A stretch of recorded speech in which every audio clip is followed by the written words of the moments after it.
Ne te trompe pas. La plupart de ce qui te prive de paix n'est pas à l'extérieur, mais dans ta tête. Ce n'est pas le patron, ce n'est pas le trafic, ce n'est même pas cette erreur qui ne cesse de te poursuivre. Le véritable piège est la manière dont tu interprètes et permets à chaque détail extérieur de te tirer, comme si tu étais un simple spectateur de ta propre vie. Tu as vécu des années en croyant que contrôler l'extérieur est la clé, mais je te le dis clairement. Le seul contrôle réel commence et se termine dans ton esprit. Si tu dépends de la météo, de l'humeur des autres, de tes caprices émotionnels, tu te condamnes à être prisonnier de circonstances que tu ne maîtriseras jamais. Le stoïcisme n'est pas une mode ni une échappatoire, c'est un entraînement mental pour cesser d'être l'otage de ce que tu ne peux pas changer et commencer à gouverner ce qui t'appartient vraiment, ton caractère. Cela fait mal de l'admettre, mais une grande partie de notre souffrance est auto-imposée, un coût psychologique que nous payons chaque fois que nous choisissons de réagir comme des automates et non comme des êtres conscients. La liberté intérieure exige de renoncer au confort des excuses et d'accepter que l'essentiel ne se négocie pas et ne se remet pas à plus tard. Le caractère est ton refuge le plus sûr, le reste est emprunté. Aujourd'hui, je vais te montrer 10 leçons dures, pratiques et directes pour cesser d'être victime de tes impulsions et commencer à forger un esprit fort, serein et véritablement libre. N'attends pas de formules magiques, attends des vérités inconfortables. Voici le début de l'entraînement. 1. Maîtrise ton esprit avant le monde. La réalité est inconfortable. Ton plus grand ennemi n'est pas à l'extérieur, mais à l'intérieur. Peu importe combien tu t'efforces de changer ce qui se passe dehors, tant que ton esprit est un chaos, ta vie sera le reflet de ce désordre. Cessons de chercher des excuses et de blâmer les autres ou la chance pour ce qui nous arrive. Si ton humeur dépend de l'humeur des autres, des nouvelles du jour, du trafic ou de la météo, alors tu es esclave de tout, sauf de ta volonté. Jusqu'à quand vas-tu continuer à justifier tes réactions, ton anxiété ou ton manque de contrôle ? L'autotromperie est addictive et la plupart préfèrent le confort de ne pas regarder à l'intérieur plutôt que de faire face à la vérité de leur propre faiblesse mentale. Personne ne va te sauver de tes propres pensées, ni le temps, ni les circonstances, ni la promesse d'un changement externe. Si tu n'es pas capable de gouverner ce qui se passe dans ta tête, tu seras toujours un otage de ce qui se passe dehors. Le stoïcisme n'est pas une belle théorie, ni des phrases de calendrier. C'est un entraînement brutal. C'est le travail constant d'identifier les filtres déformés par lesquels tu interprètes le monde et de les remplacer par un jugement clair et volontaire. Maîtriser l'esprit est l'opposé de se laisser emporter par des impulsions, des plaintes ou des caprices émotionnels. C'est avoir la discipline de choisir la réponse, pas la réaction. Sois honnête. Combien de fois as-tu permis qu'une émotion passagère te vole la paix pendant des heures, voire des jours ? Chaque fois que tu cèdes le contrôle de ton humeur à quelque chose d'extérieur, tu paies un prix et cette facture s'accumule. La dette émotionnelle que tu portes pour ne pas mettre de l'ordre dans tes pensées est la cause de ton insatisfaction. Personne ne te doit la sérénité. Personne ne va t'offrir de la force. Toi seul peux décider de ne plus être une victime de tes propres mécanismes automatiques. L'esprit s'entraîne ou se fane. C'est aussi simple que cela. Il ne suffit pas de le comprendre intellectuellement. Il faut le pratiquer chaque jour, dans chaque interaction, face à chaque obstacle. La clarté mentale ne tombe pas du ciel. Elle se construit avec des décisions difficiles et des renoncements conscients. L'autocontrôle est la base de la véritable liberté. Si tu ne peux pas te gouverner toi-même, tout le reste est accessoire. Prends la responsabilité de ton propre caractère. Cesse de mendier de la validation ou d'attendre que le monde s'adapte à tes désirs. Le véritable pouvoir commence lorsque tu choisis de ne pas réagir à tout ce qui te secoue.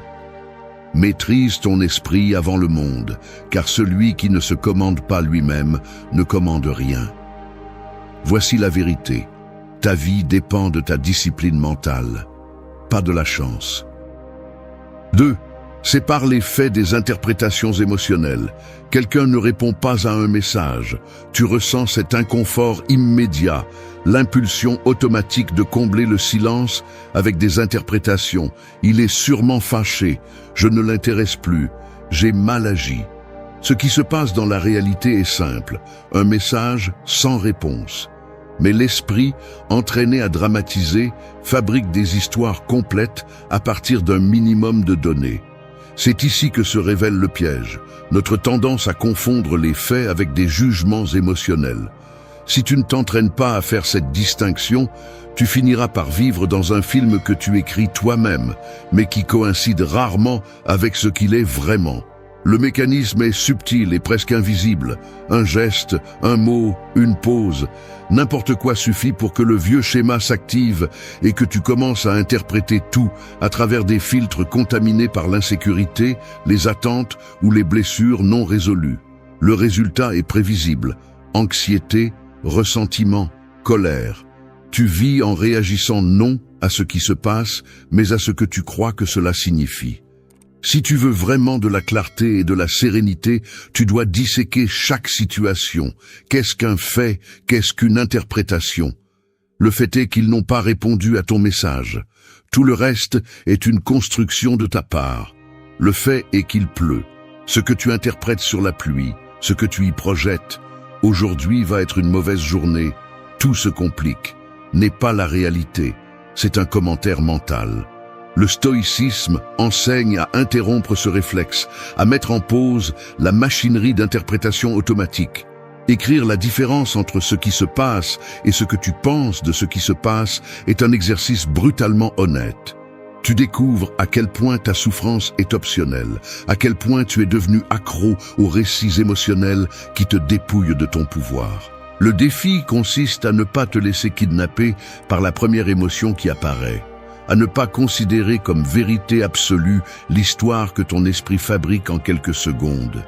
Séparer les faits des interprétations n'est pas se refuser à ressentir, c'est se refuser à être manipulé par tes propres distorsions internes. L'esprit indiscipliné transforme chaque contretemps en une catastrophe personnelle, mais ce n'est qu'une habitude apprise. Tu peux commencer à la briser chaque fois que tu pratiques cette séparation. Il suffit de te demander « Que se passe-t-il réellement ? Quelle partie de tout cela est juste ma réaction ?» Ici, il ne s'agit pas de résignation ni de froideur, mais d'honnêteté radicale. L'autoliberté commence lorsque tu oses voir ce qui est, pas ce que tu imagines ou crains. La douleur inutile est toujours une interprétation. L'esprit est ton terrain d'entraînement, pas ton bourreau. Ce que tu ne distingues pas te gouverne. Là où il y a interprétation consciente, il y a pouvoir. 3. Choisis de répondre, ne réagis pas. Je ne vais pas le déguiser.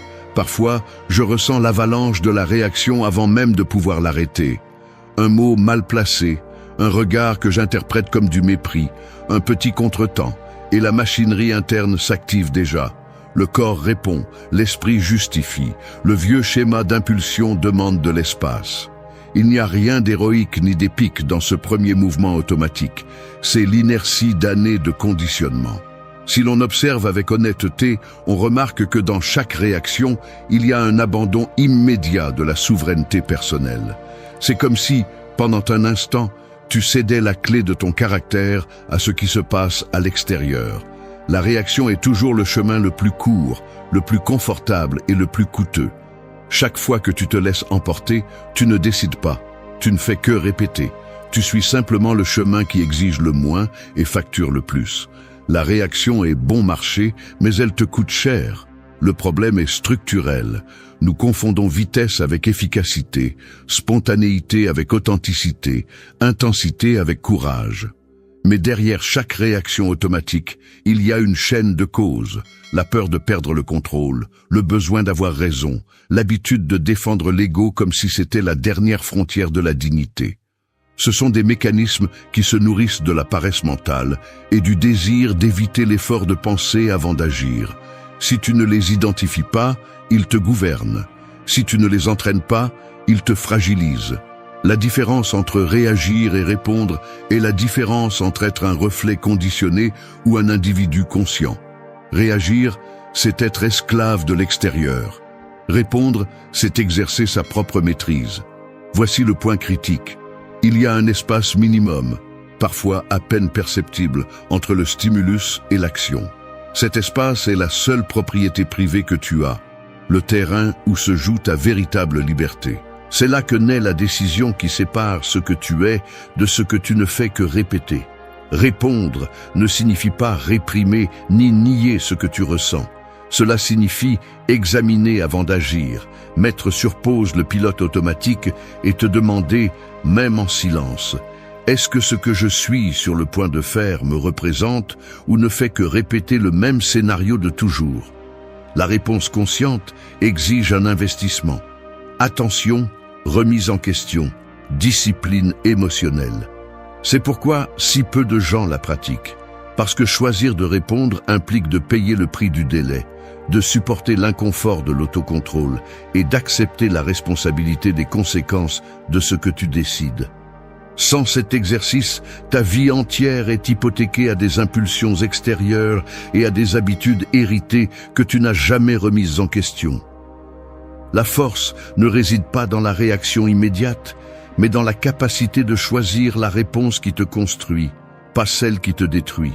Répondre est un privilège acquis, pas un accident. La réaction te vole du pouvoir, la réponse te le rend. Si tu veux vraiment la liberté, commence par conquérir cet espace entre le stimulus et ta décision. L'autocontrôle est le seul luxe qui ne dépend de personne. Il n'y a pas de raccourci.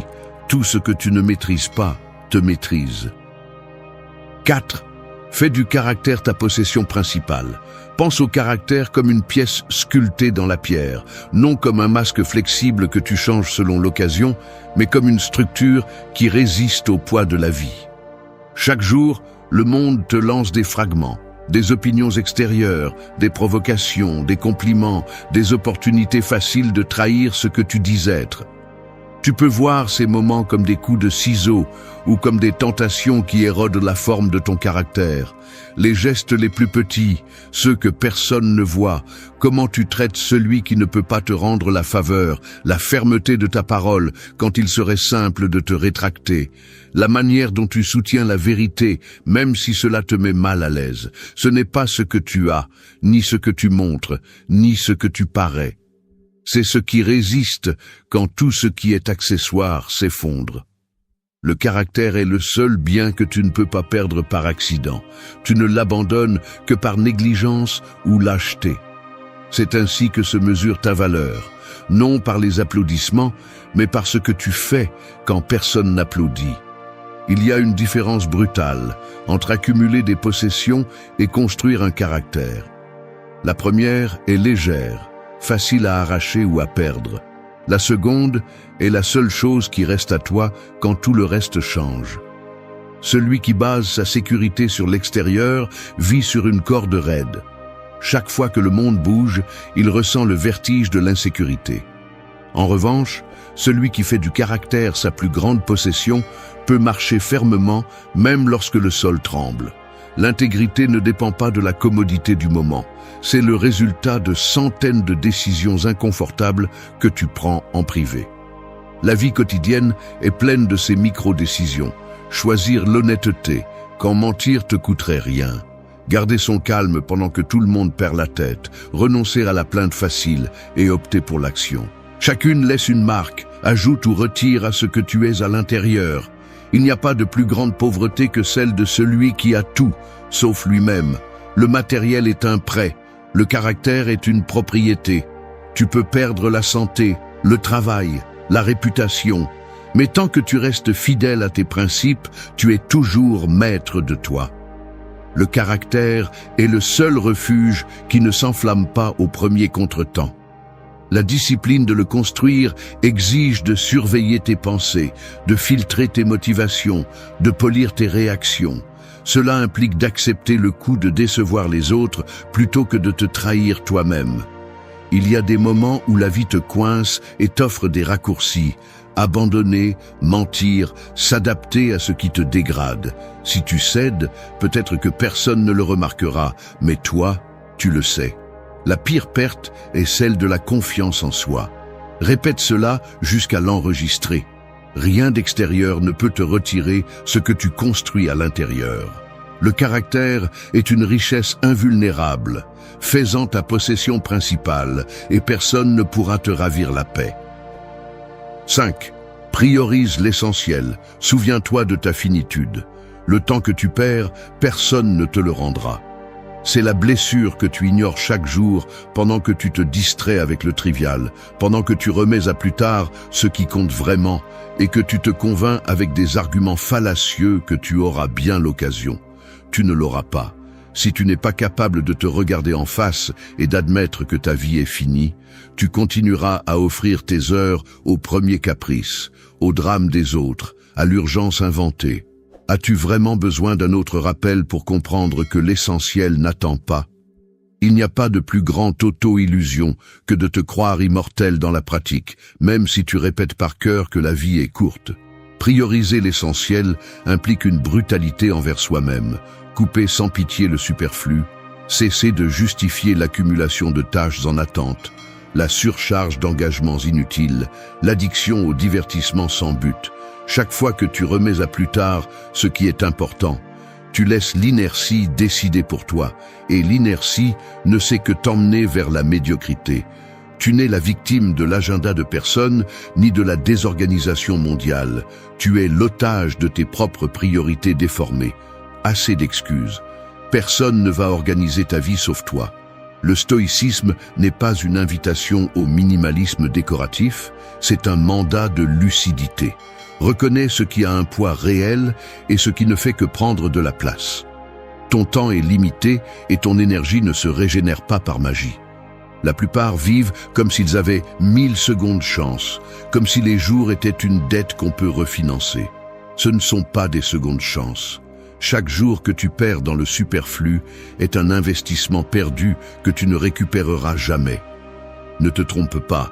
Ton calendrier, tes routines, tes conversations, tes habitudes de consommation, tout parle de ce à quoi tu donnes vraiment de la valeur. L'essentiel se défend chaque jour. Il ne se prêche pas le dimanche, ni ne se récupère dans une crise. Souviens-toi de ta finitude, car c'est là ta seule avantage stratégique.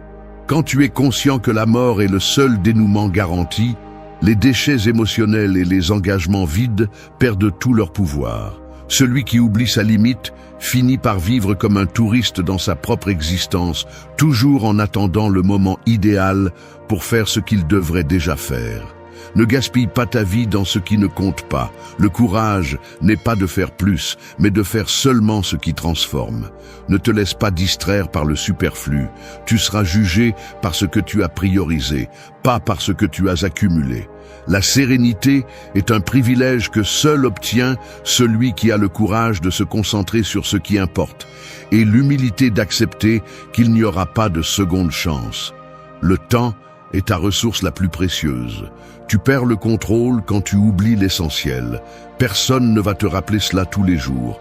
Fais-le toi-même avant qu'il ne soit trop tard. 6. Transformer les obstacles en opportunités internes. Personne ne va adoucir le coup. Les obstacles n'existent pas pour vous abattre, mais pour exposer la qualité de votre réaction. Chaque fois que vous êtes confronté à une difficulté, le matériau avec lequel votre monde intérieur est construit se révèle immédiatement. Vous pouvez passer votre vie à attendre des conditions idéales ou à vous lamenter sur les pierres sur le chemin, mais la vérité inconfortable est que ce qui vous arrête est rarement le fait en lui-même, mais l'interprétation que vous en faites. L'obstacle n'est qu'un fait. La souffrance supplémentaire est un impôt mental que vous choisissez de payer. Combien de fois votre première réponse est-elle de vous plaindre, de vous sentir victime ou de renier votre sort? Ce réflexe automatique n'est pas innocent. C'est le résultat d'années à programmer votre esprit à chercher des coupables à l'extérieur et à éviter de regarder votre propre fragilité. Le piège est de croire que la vie vous doit du confort ou que les problèmes sont des épreuves injustes. Personne n'a garanti un chemin dégagé ni de protection contre l'adversité. Les obstacles sont inévitables, mais votre façon de les affronter est optionnelle. C'est ici que le stoïcisme devient brutalement pratique. Il exige que vous analysiez votre réaction interne, que vous dénudiez vos croyances les plus confortables et que vous vous demandiez quelle opportunité se cache dans ce que vous rejetez d'emblée. Le mécanisme est simple et impitoyable. Chaque fois que quelque chose vous dérange, vous avez deux options. Soit vous répétez le vieux schéma de résistance et d'usure, soit vous utilisez cet événement comme matériau pour renforcer votre caractère. Il ne s'agit pas de romantiser la douleur, ni de faire semblant que tout ce qui est difficile est automatiquement précieux. Il s'agit de comprendre que chaque obstacle est une invitation à briser une faiblesse interne, à entraîner une vertu que vous ne maîtrisez pas encore, à revoir le filtre avec lequel vous jugez vos circonstances. La véritable transformation se produit lorsque vous cessez de mesurer la vie par ce qui vous est facile et commencez à la voir comme une série d'opportunités pour polir votre caractère. La croissance est une dette qui se paie par un inconfort volontaire. Chaque fois que vous relevez le défi de transformer la difficulté en apprentissage, vous brisez la chaîne de la réaction automatique et devenez maître de votre expérience. Vous n'êtes pas un spectateur passif de vos problèmes, vous êtes l'artisan de vos réponses. L'obstacle cesse d'être un piège lorsque vous découvrez quel muscle interne vous pouvez exercer à partir de lui. C'est la différence entre vivre à la merci des faits et vivre comme un protagoniste conscient. Rien d'extérieur ne vous arrête autant que votre résistance interne à accepter et à tirer parti de ce qui se passe. Celui qui transforme l'obstacle en entraînement forge une résilience qui ne dépend pas de la chance. Souvenez-vous de ceci, chaque difficulté est un investissement dans votre force, si vous osez l'utiliser. Ce que vous ne transformez pas vous pèse. Ce que vous affrontez avec honnêteté vous libère. 7. Renonce volontairement à l'excès matériel. Tu ouvres l'armoire et tu te retrouves avec des vêtements que tu n'as pas portés depuis des mois, peut-être des années. Dans le garde-manger, des aliments que tu as achetés sur un coup de tête et dont tu ne te souviens même plus pourquoi. Sur la table, des appareils qui promettaient de te simplifier la vie et qui aujourd'hui ne font que prendre de la place. Le schéma est clair. Tu accumules des objets, des engagements, des distractions. Non pas parce que tu en as besoin, mais parce qu'à un moment donné, tu as pensé qu'en remplissant l'extérieur, tu pourrais combler un vide intérieur. L'excès matériel est une réaction automatique à l'inconfort d'être avec soi-même. Il est plus simple d'anesthésier l'insatisfaction en achetant, en collectionnant, en remplissant des espaces, que d'affronter la racine de ton agitation. Tu te convaincs que tu le fais par praticité, prévention ou mérite, mais la plupart de ces justifications ne sont que des couches d'auto-tromperie. Le résultat est un esprit saturé, une vie lourde, une liberté hypothéquée à ce que tu possèdes. Le mécanisme est insidieux. Chaque objet supplémentaire promet une utilité, mais finit par exiger de l'attention, de l'entretien, de l'ordre. Chaque chose que tu gardes occupe non seulement de l'espace physique, mais aussi de l'espace mental. L'excès n'est pas seulement une question de mètres carrés, c'est un fardeau invisible qui vole la clarté et te distrait de l'essentiel. Pense à la façon dont la peur de perdre ou l'anxiété d'en avoir plus te poussent à confondre abondance et bien-être. Au final, tu multiplies seulement la dépendance, car plus tu accumules, plus tu t'identifies à ce que tu possèdes et plus tu crains de le perdre.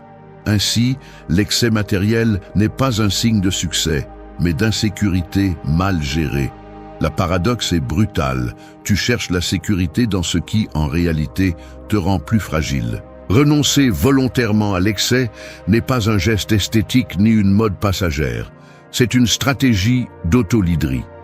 Décider ce qui est superflu et ce qui apporte réellement de la valeur est un exercice d'honnêteté radicale et de pouvoir personnel. Le détachement conscient n'est pas de la pauvreté, c'est de l'intelligence émotionnelle appliquée.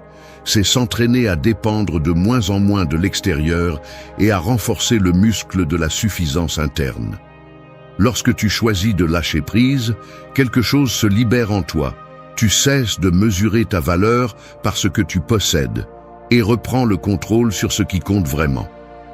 L'excès est une ancre mentale. Le renoncement volontaire est une déclaration de liberté. Voici la ligne que tu dois graver. Ce que tu possèdes te possède si tu ne le surveilles pas. Fais l'inventaire. Chaque objet inutile est une décision en attente.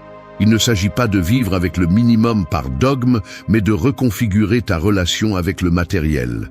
Le stoïcisme te demande de mettre chaque chose à sa place. Outils, pas amulette, ressources, pas identité. La légèreté est pouvoir. Lorsque tu choisis de ne porter que l'essentiel, tout ce qui est superflu perd son emprise sur toi. C'est là que commence la véritable indépendance, lorsque tu peux lâcher prise sans te sentir moins, et que tu découvres que l'indispensable tient presque toujours dans une seule décision. Moins de poids, plus de clarté. 8.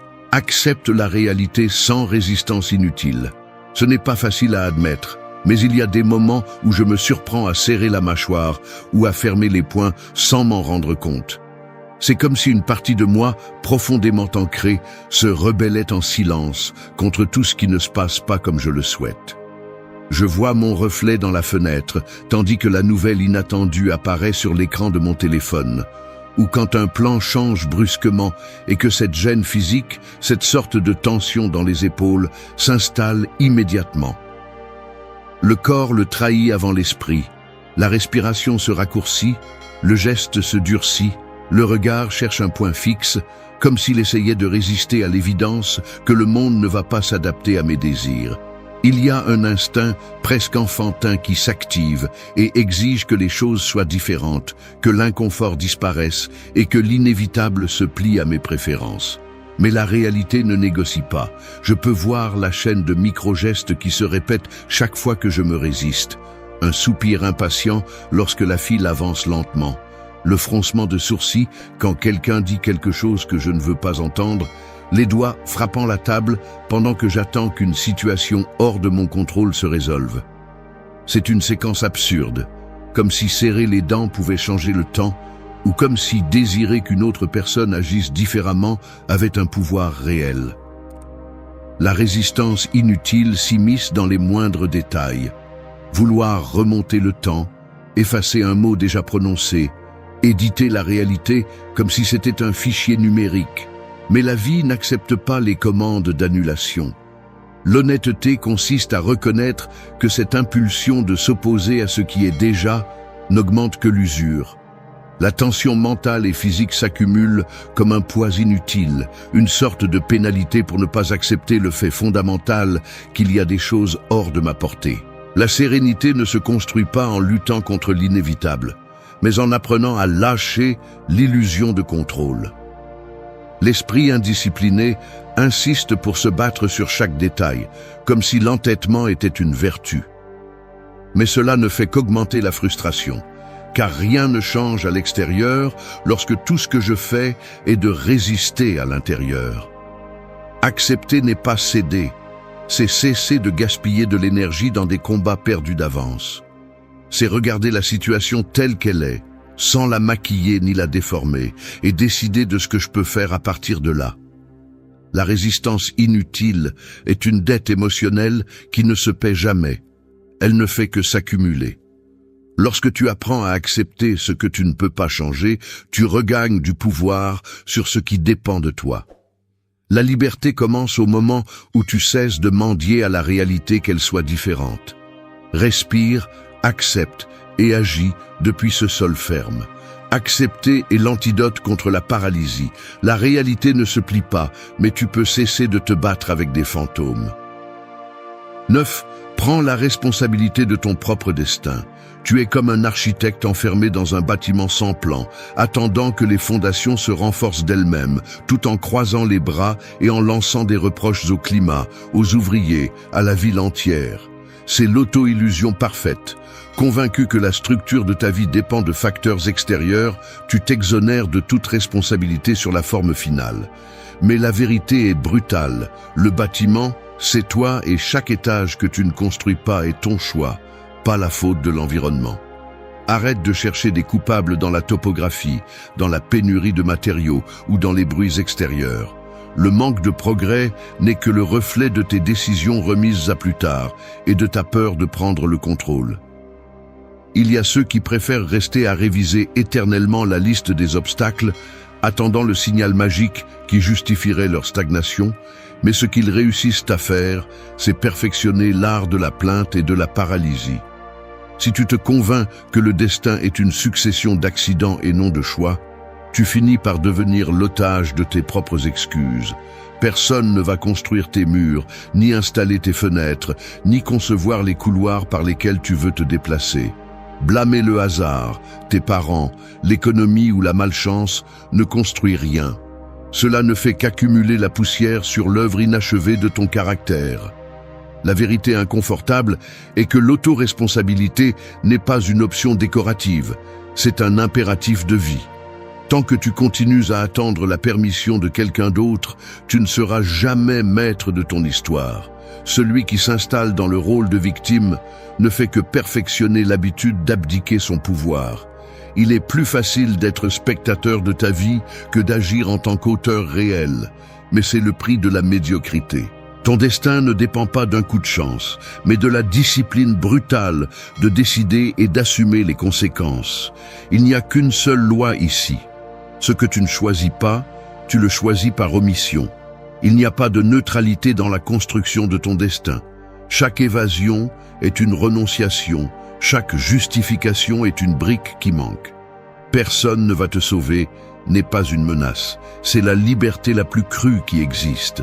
Tant que tu continues à alimenter le récit selon lequel le monde te doit quelque chose, tu vivras hypothéqué à la frustration et au ressentiment.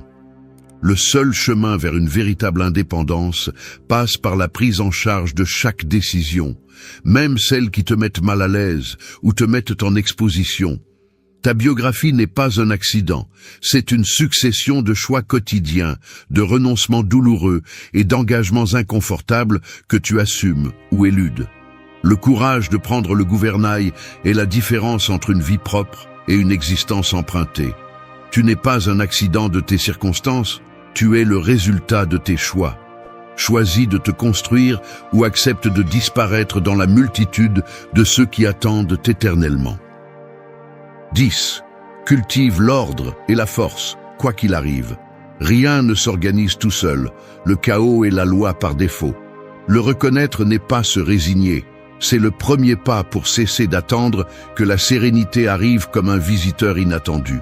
Le désordre extérieur n'est souvent que le reflet d'un esprit qui, lorsque les circonstances se compliquent, révèle la fragilité de sa discipline intérieure. La tentation d'abandonner le contrôle lorsque tout semble s'effondrer est puissante. Il y a une voix intérieure qui chuchote qu'il ne vaut plus la peine de faire des efforts, que la fatigue justifie la négligence, que plus tard il y aura le temps de reconstruire ce que vous négligez aujourd'hui. Mais cette voix est celle qui perpétue la stagnation, celle qui normalise la médiocrité sous prétexte de fatigue ou d'injustice. L'ordre mental ne s'improvise pas au moment de la crise. C'est le résultat de milliers de petites décisions inconfortables, de la vigilance constante sur la pensée et l'émotion. La véritable force n'est ni une pause ni un coup de chance. Elle naît de l'habitude de rester ferme, même lorsque tout invite à baisser les bras. Si vous tombez dans le cycle d'attendre que la tempête passe pour reprendre le contrôle, vous vous condamnez à vivre en pause, toujours à la merci de facteurs que vous ne contrôlez pas. Le plus difficile est de maintenir la structure interne pendant que l'externe s'effondre. L'esprit cherche des excuses, rationalise la paresse et construit des arguments pour reporter l'effort. Le désordre commence souvent de l'intérieur, une concession minimale, une promesse que demain sera différent, une tolérance silencieuse à la négligence. Ainsi, le désordre se normalise, le muscle de la force s'atrophie et, lorsque vous vous y attendez le moins, vous vous retrouvez à vivre une vie qui ressemble peu à ce que vous avez un jour dit vouloir. Il n'y a pas de force sans ordre, ni d'ordre sans une volonté entraînée à résister à la pression de l'immédiat. Le mécanisme est simple et brutal. Chaque fois que vous choisissez le chemin facile, le désordre prend du terrain. Chaque fois que vous maintenez l'autocontrôle, vous renforcez la structure qui vous soutient lorsque tout tremble. La discipline n'est pas une cage, c'est la condition minimale pour la véritable liberté. Jusqu'à ce que vous entraîniez la capacité de rétablir l'ordre mental et émotionnel au milieu du chaos, vous restez otage de tout contretemps. Ce que vous ne cultivez pas pourrit. L'ordre et la force sont des investissements quotidiens, pas des récompenses accordées par chance. Vous n'êtes pas le produit de vos circonstances, mais des décisions que vous prenez juste au moment où tout semble justifier la reddition. Vous tenir à vos principes quand personne ne regarde, c'est construire des fondations qui ne dépendent pas du climat. Au final, la seule chose que personne ne peut vous arracher, c'est la fermeté avec laquelle vous choisissez de vous gouverner. Ordre et force, quoi qu'il arrive, c'est la différence entre survivre et vivre à votre hauteur. Merci d'être resté jusqu'à la fin de la vidéo. Si vous avez tout vu, commentez « Je suis stoïcien » comme notre signe secret, indiquant que vous êtes un véritable apprenant du stoïcisme. La tristesse ne prévient ni ne demande la permission. Elle apparaît, s'installe et peut te laisser sentir que tout ce que tu fais n'a aucun sens. Peu importe qui tu es ou combien tu as accompli, personne n'est exempt de ce poids silencieux qui te fait douter de toi-même, te paralyse et te vole ton élan. Pour beaucoup, la réaction automatique est de la rejeter, de la cacher ou de faire semblant qu'elle n'existe pas, comme si l'ignorer la faisait disparaître. Mais ce déni ne fait que multiplier le poids, transforme la douleur en un mur et pire encore, te rend prisonnier de tes propres émotions. C'est ici que le stoïcisme entre en jeu comme une chirurgie sans anesthésie. Il ne adoucit pas la réalité, il l'expose. Il dit avec brutalité que ce n'est pas ce qui t'arrive qui définit ta vie, mais ce que tu en fais. Que la différence entre sombrer et en sortir plus fort réside dans la façon dont tu choisis d'interpréter chaque coup. Personne ne va te sauver de ta tristesse, c'est la vérité inconfortable. Et tant que tu ne reconnais pas que la responsabilité de ton état émotionnel t'appartient, tu continueras à répéter le même cycle. La douleur peut être un maître ou une condamnation, et cela dépend de toi. Il ne s'agit pas d'éliminer la tristesse, mais de transformer la manière dont tu l'affrontes. Si tu cherches des formules magiques, il n'y en a pas. Mais il existe des outils et des principes que tu peux appliquer dès aujourd'hui pour cesser d'être esclave de ce que tu ressens et commencer à construire de la joie, même au milieu de la difficulté. Ce que tu ne transformes pas, tu le répètes. C'est ici que commence le véritable entraînement. Moins d'excuses, plus d'action consciente. 1. Redéfinis ta relation avec la tristesse. La tristesse ne va pas disparaître simplement parce que tu l'ignores ou parce que tu te dis que tu es fort. Il ne suffit pas de se distraire ni de la déguiser en indifférence. La plupart des gens fuient leur tristesse, la cachent sous le tapis de la routine, espérant que le temps fasse le sale boulot. Mais le temps ne guérit pas ce que tu refuses de regarder en face. Alors, arrête de te mentir. Ta relation avec la tristesse est ta responsabilité. Personne d'autre ne va la guérir pour toi, ni te sauver de cette inconfortable situation que tu évites tant. Chaque fois que tu te justifies en disant que c'est comme ça la vie ou que personne ne me comprend, tu t'enchaînes un peu plus à ce poids émotionnel et tu transformes la tristesse en une habitude, en une excuse pour l'inaction. C'est dur à admettre, mais souvent tu préfères rester dans la douleur connue plutôt que d'oser la transformer. Le victimisme est confortable, mais il te vole ta dignité. Accepter la tristesse ne signifie pas se rendre ni se résigner. Cela signifie décider de ce que tu vas faire avec ce que tu ressens et cesser d'agir comme si tu étais un spectateur passif de ta propre douleur. C'est ici que le stoïcisme entre en jeu. Arrête de te demander pourquoi cela t'arrive et commence à te demander ce que tu vas construire avec ce qui t'arrive. Chaque émotion négative est un signal qu'il y a quelque chose en toi qui a besoin d'attention, et si tu la caches ou la nies, tu alimentes un mécanisme mental qui te sépare de ta propre force. La tristesse est une alarme, pas une condamnation. Il te revient de redéfinir ce lien, cesser de la voir comme un fardeau éternel et commencer à la comprendre comme une opportunité d'ajuster ta façon de vivre, de penser et d'agir.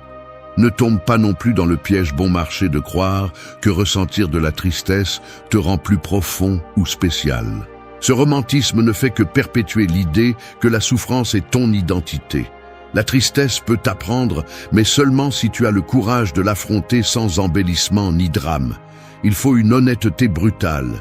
Reconnais ce que tu ressens, nomme-le, cesse de le cacher et prends des décisions inconfortables. Je ne suis pas ma tristesse. Répète-le jusqu'à ce que tu y crois. Tu ne peux pas contrôler tout ce qui t'arrive, mais tu peux contrôler la manière dont tu te relies à tes états internes. Si tu permets à la tristesse d'être ton filtre, tu déformes tout ce que tu vois et fais. Si tu l'affrontes et apprends ce qu'elle vient te montrer, tu reprends le contrôle sur ton énergie et ta direction. Cesse d'attendre que l'humeur revienne par magie. Le premier pas est toujours de redéfinir la narration interne.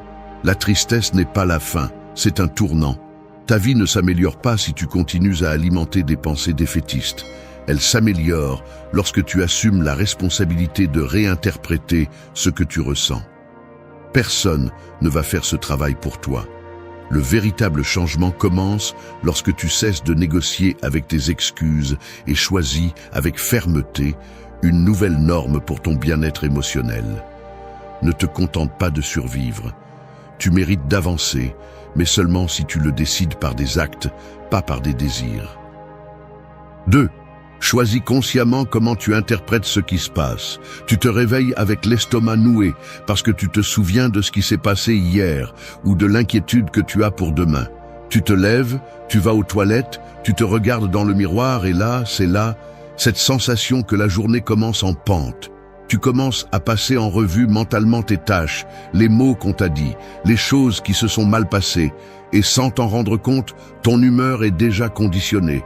Tu ne te demandes pas pourquoi tu te sens ainsi, tu l'acceptes simplement comme le fond de ta journée, comme si la tristesse était un mur inévitable. Mais personne ne t'a appris qu'entre ce qui se passe et ce que tu ressens, il y a un espace que l'on appelle interprétation, et cet espace t'appartient. Personne ne peut l'occuper à ta place. Ce que tu en fais détermine si aujourd'hui tu te noies ou tu te relèves. Si tu laisses ton esprit fonctionner en automatique, tu vas vivre en filtrant la réalité à travers le prisme de tes anciennes douleurs. Chaque mot d'autrui, chaque geste, chaque souvenir passe par un mécanisme qui décide si tu le prends comme une offense, une défaite, une confirmation de tes peurs ou une opportunité de grandir. La plupart des gens ne se rendent même pas compte de ce processus, et ainsi, jour après jour, ils renforcent le même schéma. Tu vois ce que tu t'attends à voir, tu ressens ce que tu crois mériter, et tu répètes l'histoire qui te convient le mieux pour justifier ton état actuel.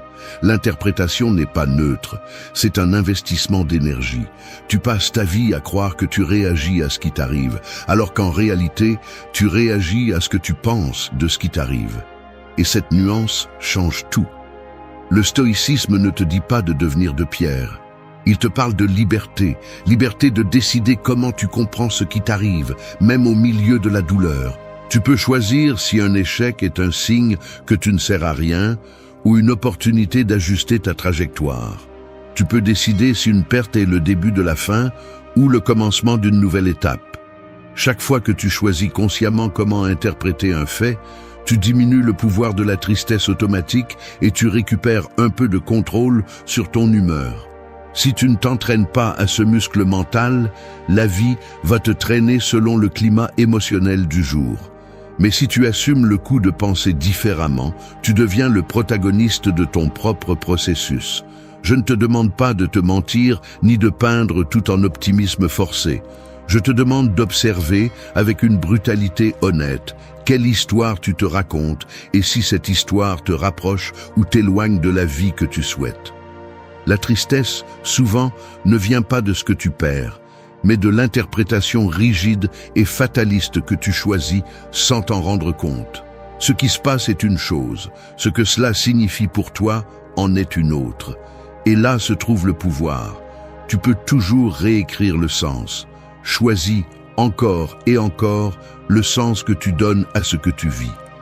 Personne ne peut te ravir cette liberté. Ce n'est pas de la magie, c'est une pratique quotidienne. Change ton interprétation et ta réalité changera. 3. Entraîne ton attention dans le présent. Je reconnais que mon esprit a tendance à fuir le présent comme quelqu'un qui veut éviter de regarder une facture impayée. C'est inconfortable de l'admettre, mais j'ai cette tendance automatique à ressasser ce qui ne s'est pas bien passé, à anticiper des problèmes qui n'existent pas encore, ou à porter des scènes anciennes comme s'il s'agissait d'une sorte de dette émotionnelle que je n'ai pas encore réglée. Mon attention, sans discipline, se disperse. Une partie reste coincée dans ce que je ne peux pas changer du passé. Une autre se projette dans des scénarios imaginaires de l'avenir. Et ce qui reste pour le présent n'est qu'un fragment d'énergie, toujours insuffisant. Ce n'est pas quelque chose qui se produit par hasard, ni une faiblesse personnelle. C'est le résultat d'années d'habitudes mentales mal entraînées. Cela fonctionne comme un réflexe. Face à la douleur, à l'ennui ou à l'inconfort, l'esprit s'enfuit vers ce qu'il pense être un soulagement. Mais en réalité, cela ne fait que retarder la confrontation réelle avec ce que nous devons vivre maintenant. Si tu prends le temps d'analyser cela, tu verras que la tristesse se nourrit précisément de cette fuite de l'attention. Lorsque tu n'es pas dans le présent, tu deviens otage de ce qui est déjà passé ou de ce que tu crains qu'il arrive. L'anxiété et la mélancolie ne sont rien d'autre que le prix que tu paies pour être divisé entre 1000 pensées, au lieu de mettre toute ta volonté dans ce qui est réel, cet instant. Le présent n'est pas toujours confortable, ni n'a de réponse facile, mais c'est le seul terrain où tu peux prendre des décisions et transformer quelque chose. Tout le reste est spéculation qui épuise.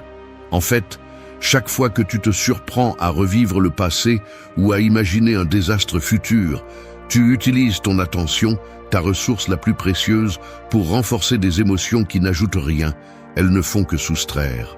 Entraîner l'attention dans le présent est, au fond, un acte d'autodiscipline et de respect pour ta propre vie.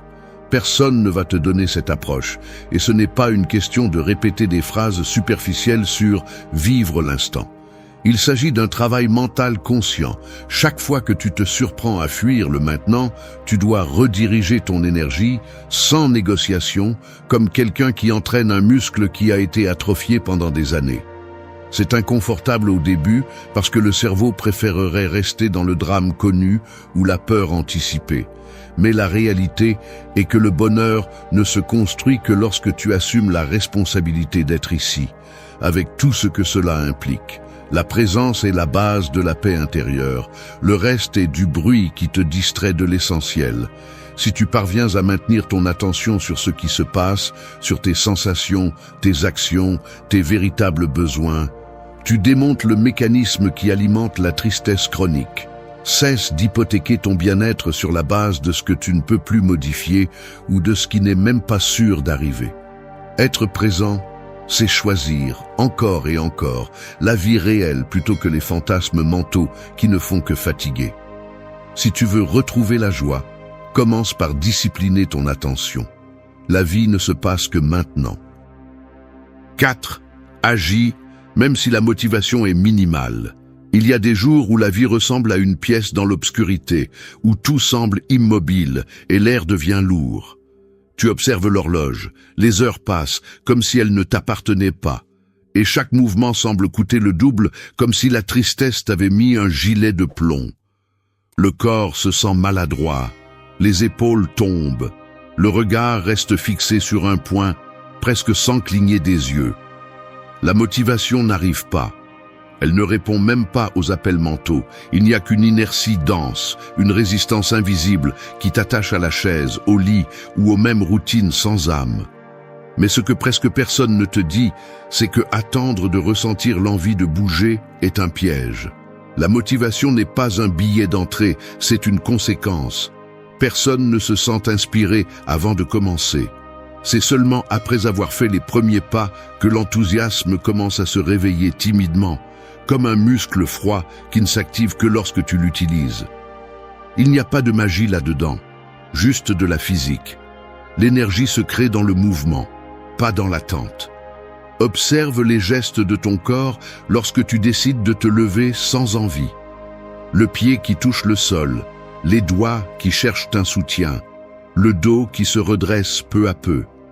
C'est un acte simple, presque insignifiant.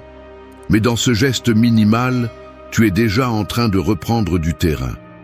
Chaque action, même si elle semble petite, est une rupture dans l'inertie. L'eau stagnante se gâte, mais une goutte en mouvement commence déjà à tout changer. Pas besoin de ressentir de l'enthousiasme. Il suffit de te lever et de faire une chose, même si c'est mécanique. Faire le lit, ouvrir la fenêtre, prendre un verre d'eau froide, sortir, marcher même 5 minutes. Il ne s'agit pas de feindre la joie, ni de forcer un sourire vide, mais de comprendre que la vie se réactive dans l'action, pas dans la contemplation passive du malaise. Le stoïcisme t'enseigne que le véritable contrôle commence par ce que tu fais, pas par ce que tu ressens. L'humeur est volatile, mais l'action t'appartient. Fais quelque chose, même si c'est minime, car ce micro-mouvement est le point de basculement qui change la trajectoire de la journée. Ne sous-estime pas le pouvoir du petit.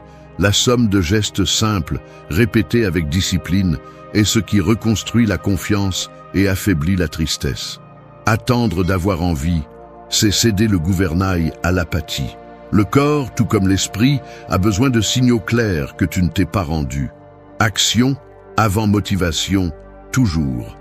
La différence entre avancer et rester bloqué dépend rarement de grandes décisions. Elle dépend du courage de bouger lorsque ton esprit te murmure que cela n'a pas de sens. Fais-le quand même. Tu n'as pas besoin de te sentir fort pour commencer. Tu as besoin de commencer pour retrouver la force. Le mouvement vainc la tristesse, même lentement. Tu décides si tu restes à attendre des miracles ou si tu transformes chaque petit acte en une déclaration de rébellion. Ne sous-estime pas la valeur d'un seul pas. Un pas peut être tout ce dont tu as besoin aujourd'hui. 5. Fais du mouvement physique une habitude quotidienne. Le corps qui ne bouge pas devient une prison. C'est la vérité que personne ne veut entendre lorsque la tristesse te paralyse et que tu préfères rester immobile, attendant que le moral vienne te sauver. Mais cela ne va pas arriver. Croire que tu peux penser ou te sentir mieux sans bouger un seul muscle est une fantaisie qui ne fait que prolonger la stagnation. Le mouvement physique n'est pas un luxe, ni une suggestion amicale. C'est un ordre biologique et psychologique. Il ne s'agit pas d'avoir envie, il s'agit de réaliser que ton corps est l'interrupteur principal de ton énergie émotionnelle. Si tu te résignes à des journées entières de sédentarité, ne te trompe pas en croyant que la tristesse est quelque chose de mystique qui vient de l'extérieur. L'inertie est la meilleure amie de la mélancolie chronique. Si tu ne bouges pas, tu te flétris, et tout le reste ne sont que des excuses qui sonnent sophistiquées, mais ne masquent que de la paresse et de l'autocompassion. La discipline du mouvement quotidien n'est pas négociable si tu veux vraiment sortir du trou. Tu peux lire tous les livres de développement personnel que tu veux, répéter des affirmations jusqu'à perdre ta voix, parler sans arrêt de tes intentions de changement.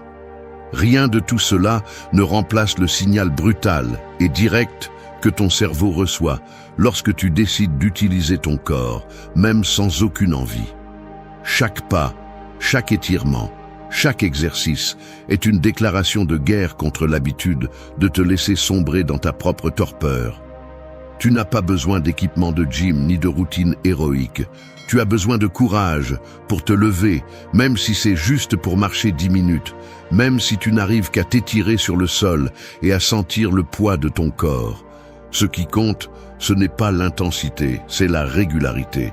Tous les jours, sans négocier, même si c'est minime, même si tu ne vois pas de résultats immédiats. La constance tue la paralysie. Arrête de te vendre l'idée que tu es une victime de tes émotions lorsque tu n'es même pas capable de discipliner ton corps. Le mouvement physique est le pont entre l'esprit et la réalité. Si tu ne le traverses pas, tu restes piégé dans des théories et des fantasmes de changement qui ne se produisent jamais. Un corps entraîné à bouger sous n'importe quel état émotionnel est un corps qui se souvient comment se rebeller contre la tristesse automatique. Si ta routine est toujours celle de la passivité, ton moral répondra avec la même apathie. Ne cherche pas de solution magique. Le seul miracle est la somme quotidienne d'actions physiques réelles. La douleur du premier mouvement est plus légère que la douleur de rester immobile. Assez de te justifier avec des histoires de fatigue éternelle ou de manque de motivation. La fatigue que tu ressens est souvent juste le prix à payer pour maintenir une routine qui ne défie ni ta biologie ni ton caractère. Le mouvement physique est la preuve concrète que tu ne t'es pas rendu. Si tu veux de la dignité, montre-la dans tes actions, pas dans des discours. L'énergie ne se mendie pas, elle se génère. Lève-toi, fais le même si ça fait mal. Franchis le seuil de l'inertie et transforme-le en habitude. Personne ne va bouger pour toi. Là où l'excuse s'arrête, le véritable changement commence. 6. Pratique la gratitude, même dans les jours sombres. La vérité est simple et brutale. Si tu n'entraînes pas la gratitude, tu deviens otage de ce qui te manque. Peu importe à quel point tu es intelligent, ni combien de livres tu as lus sur le développement personnel. Si ton esprit ne répète que ce qui ne va pas et ce que tu as perdu, tu finis par accumuler une vision du monde où tout semble être une dette impossible à rembourser. La tristesse profite de cette négligence. Elle sème l'idée que rien n'est suffisant, que la vie te doit quelque chose et que ton côté le plus vulnérable est toujours perdant. Mais la réalité est qu'aucun changement profond ne se produit tant que tu continues à énumérer tes manques et à ruminer ce que tu n'as pas.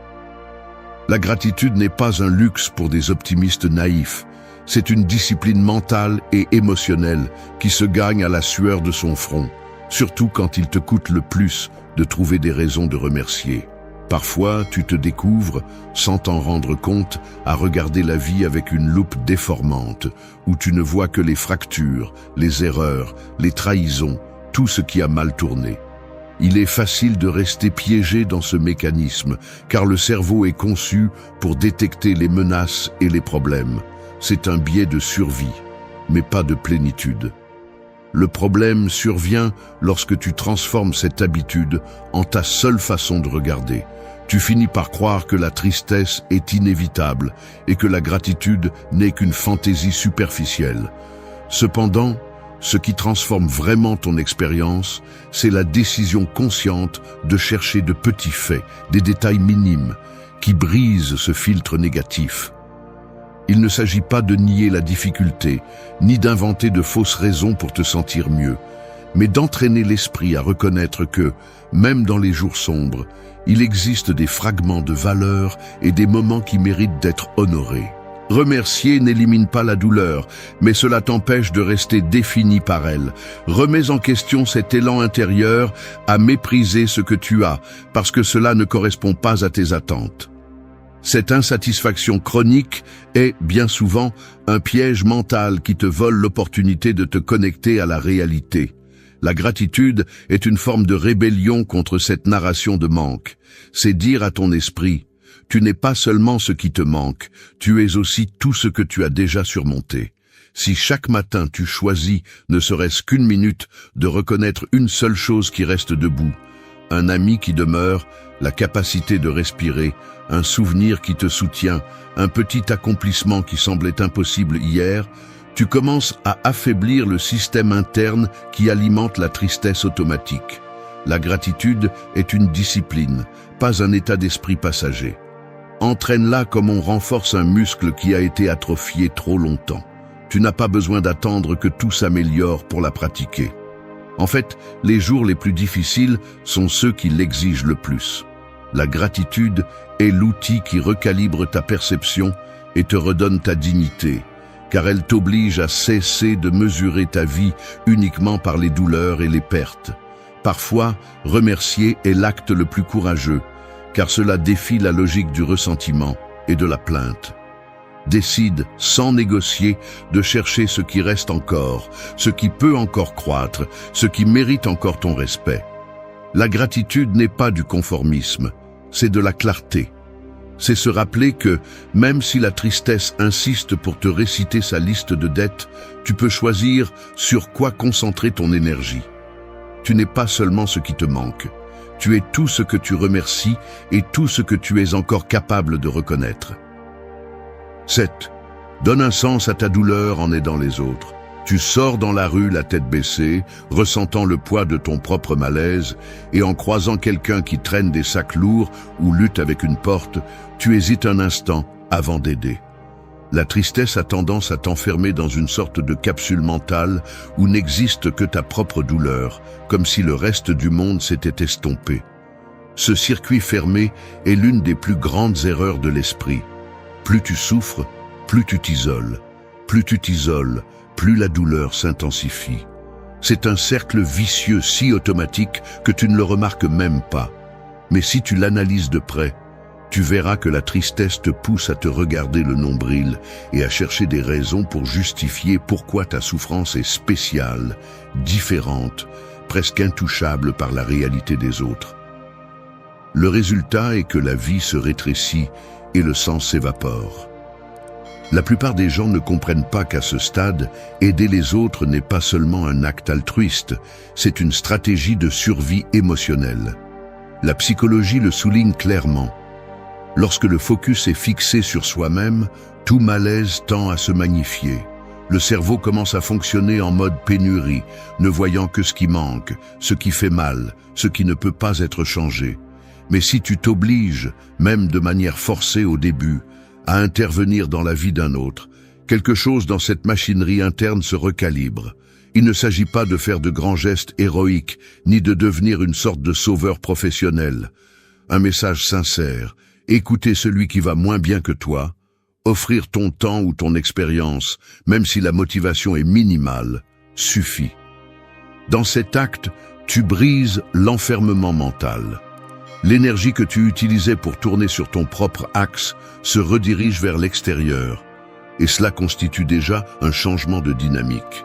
La tristesse se nourrit d'inertie et d'isolement. Le service l'affaiblit car il t'oblige à sortir de ton petit monde. Personne ne guérit complètement seul, mais aider les autres est le pont qui relie ta douleur à un sens plus grand. Le stoïcisme ne parle pas de se sacrifier jusqu'à l'épuisement, mais d'utiliser la douleur comme matière première pour quelque chose d'utile.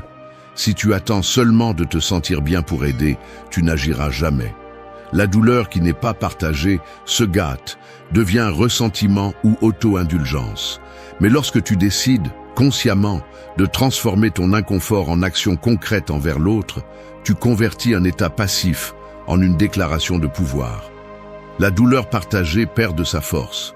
C'est la différence entre sombrer et grandir. Chaque fois que tu détournes ton regard de ton propre drame pour reconnaître la souffrance d'autrui, ton esprit entraîne une compétence fondamentale, la résilience altruiste. Le sens ne se trouve pas en fouillant des réponses dans tes propres blessures, mais en construisant quelque chose de précieux avec elles. Le but n'est pas une révélation mystique ni une phrase motivationnelle. Le but est ce que tu fais avec ce qui te fait mal. Lorsque tu décides d'aider, même dans quelque chose de petit, tu montres que ta douleur ne te définit pas, elle te rend simplement humain. Sers, même lorsque tu n'en as pas envie. Donne, même si tu sens que tu n'as pas grand-chose à offrir. Car l'acte de sortir de toi-même est la meilleure thérapie contre la tristesse chronique. Celui qui aide, cède. Celui qui donne un sens à sa douleur retrouve sa dignité. Si tu veux changer ton état, commence par changer ta direction. Tu n'as pas besoin d'attendre de te sentir bien pour faire le bien. Fais le bien, et ton moral suivra. Personne ne sort seul de la tristesse, mais tout le monde peut tendre la main en premier. 8. Exprime ton malaise sans peur ni honte. Je dois l'admettre. Parfois, j'ai eu l'impression que si je parlais de mon malaise, quelque chose en moi se briserait pour toujours. Je me suis vu, assis devant quelqu'un, jouant avec mes mains, déglutissant, regardant le sol, cherchant le moment exact pour dire ce qui me pèse, et quand enfin j'essaie, la voix peine à sortir, faible, comme si elle demandait la permission d'exister. La poitrine se tend, La mâchoire se serre et l'esprit commence à fabriquer des histoires de rejet ou de honte avant qu'un seul mot ne traverse la distance. C'est une bataille invisible. De l'extérieur, tout semble normal, mais à l'intérieur, il y a une discussion féroce entre le besoin de libérer le contenu toxique et la peur de rester exposé, vulnérable, incomplet devant les yeux de l'autre. Le silence devient une sorte de prison auto-imposée. Tu maintiens la douleur en serrant les poings, en respirant court, en espérant que personne ne remarque ce qui t'arrive vraiment.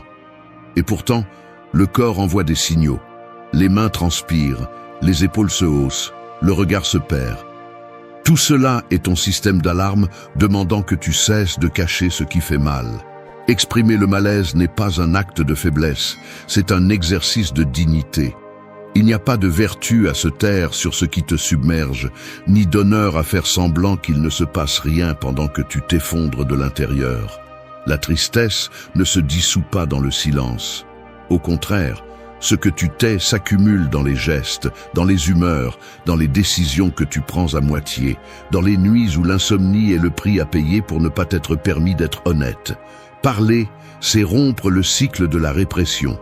Chaque fois que tu ouvres la bouche, même si c'est juste pour dire « je me sens mal », tu sauves une partie de toi qui était restée piégée dans la censure. Ce premier geste est inconfortable, oui, mais c'est le signe le plus clair que tu as décidé de cesser de négocier avec la peur. Ce qui se nomme perd une partie de son pouvoir. C'est la vérité inconfortable que personne ne t'enseigne, enfant. Tu n'as pas à tout lâcher d'un coup, ni à chercher une compréhension parfaite de l'autre côté. Il suffit de nommer l'essentiel, de mettre des mots sur ce qui pèse. Tu peux le faire à voix haute, avec quelqu'un qui sait écouter, ou même en écrivant, laissant l'encre fonctionner comme un drain émotionnel. Le corps le ressent. En parlant, les muscles se relâchent un peu. La respiration se libère. La tension baisse même d'un degré. Ce n'est pas de la magie. C'est de la biologie et de la conscience. Le stoïcisme ne consiste pas à endurer à tout prix, mais à différencier ce qui dépend de toi. Et oui, exprimer la vérité de ton état est ta responsabilité.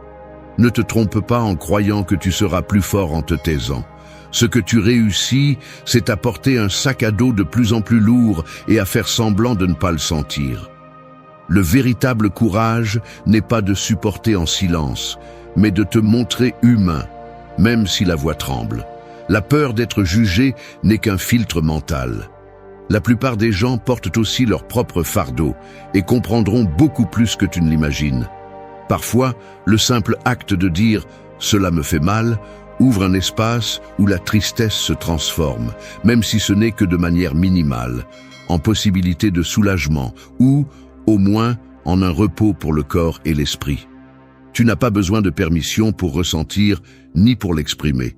Cacher la douleur, c'est la perpétuer. La dignité commence là où la honte s'arrête. Ose nommer ton malaise, et tu verras que l'insupportable devient gérable. Parle, même si tu ne sais pas par où commencer. Ta santé émotionnelle dépend de cette honnêteté, pas des apparences. 9. Permets-toi de te reposer et de te renouveler sans culpabilité. L'esprit moderne fonctionne comme une usine qui n'éteint jamais ses moteurs. Il produit des pensées, des inquiétudes et des exigences sans relâche, comme si la valeur personnelle dépendait de ne jamais s'arrêter. Tu laisses la fatigue s'accumuler comme une poussière invisible sur chaque décision, te convainquant que l'épuisement est noble, que la fatigue est une médaille et que seuls les faibles demandent une pause. Mais c'est un mensonge dangereux, un piège brutal déguisé en vertu. L'épuisement ne te rend pas fort, il te rend fragile. Tu es comme ce mécanisme qui ne reçoit jamais d'entretien. Tôt ou tard, les performances chutent, le moral se brise, les émotions se gâtent par manque d'oxygène. Le corps ne pardonne pas l'accumulation de dettes physiques et mentales. La tristesse s'infiltre précisément dans ces espaces où tu ne t'es jamais permis de t'arrêter et de reprendre des forces. Il n'y a pas de résilience sans renouvellement. Celui qui ne fait que résister finit par se briser. Arrête de te raconter que te reposer, c'est perdre du temps ou que tu ne mérites de t'arrêter que lorsque tout est fait. Cet état d'esprit te mène à une autodestruction lente. Tu confonds épuisement avec productivité, fatigue avec responsabilité. Et tu te refuses le droit fondamental à la pause, parce que tu crois que quelqu'un évalue ta valeur à chaque seconde. Personne ne te le dira en face, mais cette auto-exigence n'est qu'une autre forme de faiblesse. L'incapacité de reconnaître tes limites, la peur enfantine de paraître moins capable si tu admets que tu as besoin de récupérer de l'énergie. Le repos n'est pas une récompense, c'est une condition minimale pour fonctionner. Si tu ne le comprends pas, tu finiras par payer avec ta santé, tes relations et la lucidité que tu défends tant. La tristesse se renforce sur le terrain de l'épuisement. Un être épuisé est une proie facile pour toute émotion destructrice. Le plus absurde, c'est que pendant que tu te refuses le repos par peur de paraître faible, tu deviens esclave d'un système interne qui ne s'est opéré qu'au bord de l'effondrement. Il n'y a pas de dignité dans la performance sans pause. Il n'y a que de l'épuisement déguisé en héroïsme bon marché. Celui qui ne sait pas s'arrêter ne sait pas avancer. Repose-toi, même si ton esprit résiste. Fais le même si tout en toi crie que tu n'as pas le temps ou que la vie n'attend pas. Si tu n'entraînes pas ta capacité à relâcher le rythme, ton énergie devient toxique et la joie se transforme en un lointain souvenir. Permets-toi la pause, car sans elle, il n'y a pas de renouvellement, seulement une répétition fatiguée des mêmes erreurs. Le repos conscient est un acte de bravoure dans un monde obsédé par l'inertie. Tu n'as pas besoin de demander la permission pour prendre soin de toi. Personne ne va t'applaudir d'arriver détruit à la fin de la journée. Récupère le respect de soi. Celui qui se renouvelle se respecte. Le contraire est de l'abandon de soi. Ne confonds pas le stoïcisme avec la négation de tes besoins fondamentaux. Le véritable stoïque reconnaît quand il est temps d'agir et quand il est temps de se replier pour revenir plus fort. Ne deviens pas ton propre geôlier simplement parce que l'environnement l'exige. Le repos est force. La culpabilité est le résidu d'un esprit mal entraîné. Repose-toi sans négocier. Renouvelle ton énergie sans honte. C'est seulement ainsi que tu peux recommencer à choisir ta vie, au lieu de simplement la survivre. Ligne iconique.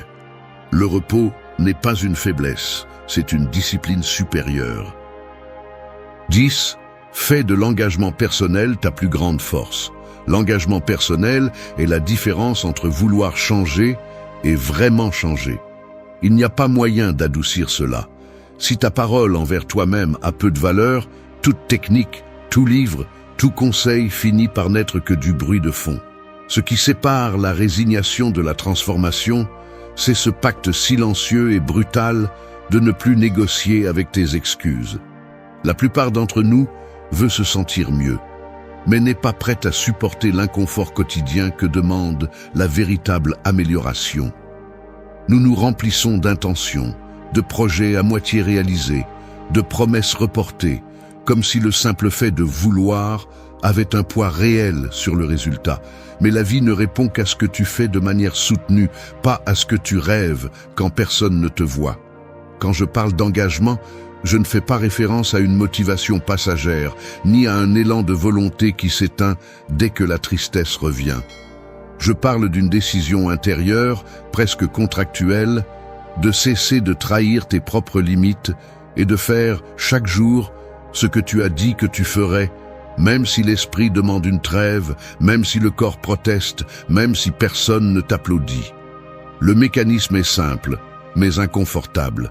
Chaque fois que tu romps une promesse envers toi-même, ton cerveau enregistre cet échec, et peu à peu ta confiance en toi se fracture.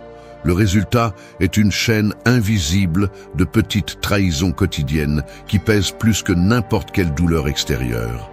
La véritable force vient de l'accumulation d'actes qui semblent minimes, mais qui répétés réécrivent l'identité. Personne ne peut te donner ce muscle. Il se construit uniquement par des faits, pas par des discours. Je reconnais que je me suis raconté des histoires pour justifier mes propres chutes. Aujourd'hui, ça n'a pas d'importance. Demain, je commence. Ce n'est pas si grave. Mais au final, ce qui reste, c'est la dette envers toi-même. L'engagement personnel ne se mesure pas en héroïsme, mais en la capacité de maintenir tes décisions quand il n'y a plus de témoins ni d'incitations externes. Le stoïcisme le dit clairement. La seule chose que tu contrôles vraiment, c'est ta disposition à tenir ta parole. Si tu t'habitues à céder face à l'inconfort, ta vie devient une séquence d'abandon silencieux. Si, en revanche, tu entraînes la discipline de persister même dans les jours gris, la tristesse perd de sa force parce qu'elle sait qu'elle ne peut pas contrôler ta direction. Tu n'as pas besoin d'attendre de te sentir en sécurité pour t'engager.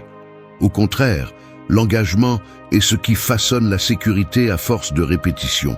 L'auto-trahison épuise, l'engagement multiplie. Une personne engagée, même si elle tombe, se relève toujours avec une nouvelle leçon. Ce que tu soutiens en privé est ce qui définit ta vie en public. Devenir quelqu'un digne de ta propre parole est le plus grand acte de respect de soi que tu puisses accomplir. Il n'y a pas de liberté sans engagement. Ton destin change le jour où tu décides que, quoi qu'il arrive, tu ne vas pas abandonner le chemin que tu as choisi. Ligne iconique. La dignité commence quand ta parole envers toi-même est inviolable. Merci d'être resté jusqu'à la fin de la vidéo. Si vous avez tout vu, commentez « Je suis stoïcien » comme notre signe secret, indiquant que vous êtes un véritable apprenant du stoïcisme.